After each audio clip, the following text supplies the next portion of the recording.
حضرت عمر رضی اللہ تعالی عنہ تشریف فرما تھے اپنے دربار میں، تو ایک صاحب آئے اور کہا یا عمر لا تنسا موتک، عمر اپنی موت کو نہیں بھولنا۔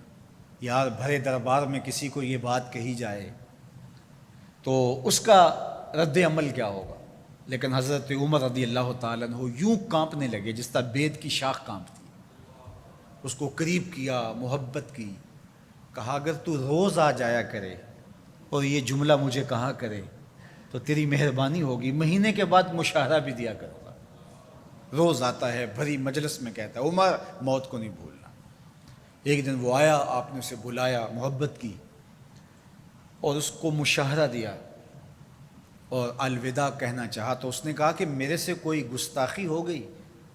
کہا نہیں، کوئی ایسی بات نہیں۔ کوئی اور شخص آنے لگا؟ فرمایا نہیں۔ تذکیر موت کی ضرورت نہیں رہی؟ فرمایا نہیں، ایسی بھی کوئی بات نہیں۔ تو پھر مجھے چھٹی کیوں دی جا رہی ہے؟ تو حضرت عمر رضی اللہ تعالیٰ عنہ رو پڑے، داڑھی پہ ہاتھ رکھا، ایک بال الگ کیا، کہا یہ دیکھ میری داڑھی میں سفید بال آ گیا، اب تیرے آنے کی ضرورت نہیں ہے، یہ بال ہی مجھے موت یاد کرواتا رہے۔ ہماری تو پوری داڑھی بھی سفید ہو جائے نا۔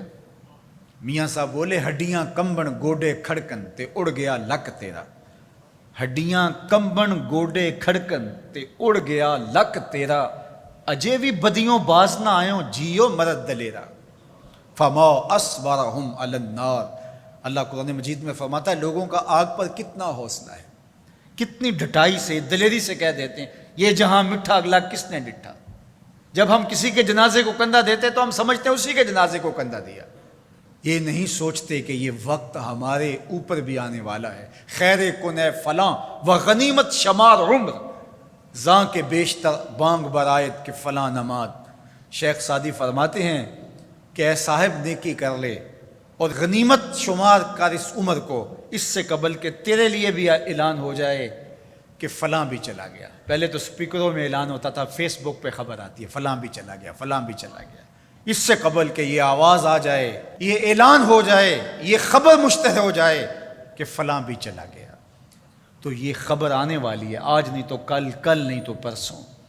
تو کہا کثرت کے ساتھ موت کو یاد کرو، اس سے تمہارے دلوں کا زنگ اترے گا، تم اپنی آخرت کی طرف متوجہ ہو گئے۔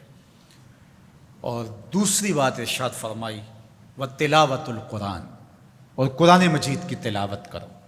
قرآن مجید کی تلاوت اگر تمہاری زندگی کا معمول بن گیا تو تلاوت ایسا نور ہے جو دلوں کے زنگ اتار دیتا ہے اور اللہ کی معرفت کا رنگ چڑھا دیتا ہے۔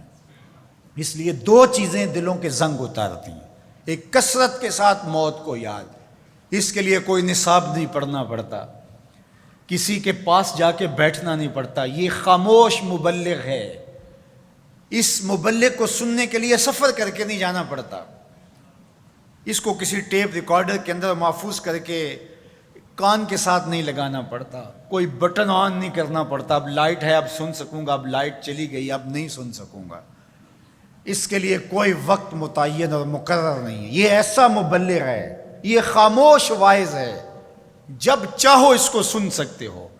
تو کثرت کے ساتھ موت کو یاد کرنا یہ تمہارے لیے دلوں کے زنگ اتارنے کا سبب۔ اور دوسری چیز ارشاد فرمائی وَتِلَاوَةُ القرآن، اور قرآن مجید کی تلاوت۔ جب قرآن مجید کی تلاوت معمول زندگی بن جاتی ہے تو دلوں کے زنگ قرآن مجید اتارتا ہے۔ اس سے بہتر دلوں کو پاک کرنے والی اور چیز ہو کیا سکتی ہے؟ اللہ کا کلام ہمارے پاس موجود ہے۔ اس وقت کسی امت کے پاس، کسی قوم کے پاس منزل من اللہ کتاب اصلی صورت کے اندر موجود نہیں ہے۔ تحریف راپ آ گئی، لوگوں نے کتابوں کے اندر اپنی خواہشات کو شامل کر دیا، مشکل چیزیں نکال دی، ان کے اندر بہت گڑبڑ کر دی، لیکن قرآن مجید کسی زیر اور زبر کے تغیر کے بغیر صدیوں قبل جو سینہ محمد صلی اللہ علیہ وسلم پہ نازل ہوئی تھی آج بھی اسی طرح موجود ہے۔ ایک زیر اور زبر کا فرق بھی نہیں ہے۔ یہ ایک یقین ہمارے ساتھ جڑا ہوا ہوتا ہے کہ یہ ہمارے رب کا کلام ہے، یہ ہمارے محبوب کریم کے سینہ انور پہ اترا تھا، یہ اس کتاب کا اعزاز ہے۔ تو کہا کہ اس کتاب کی کثرت کے ساتھ تلاوت کرو، تمہارے دلوں کا زنگ اتر جائے گا اور اللہ تعالیٰ جل شانہ کی معرفت کا رنگ تمہیں نصیب ہوگا۔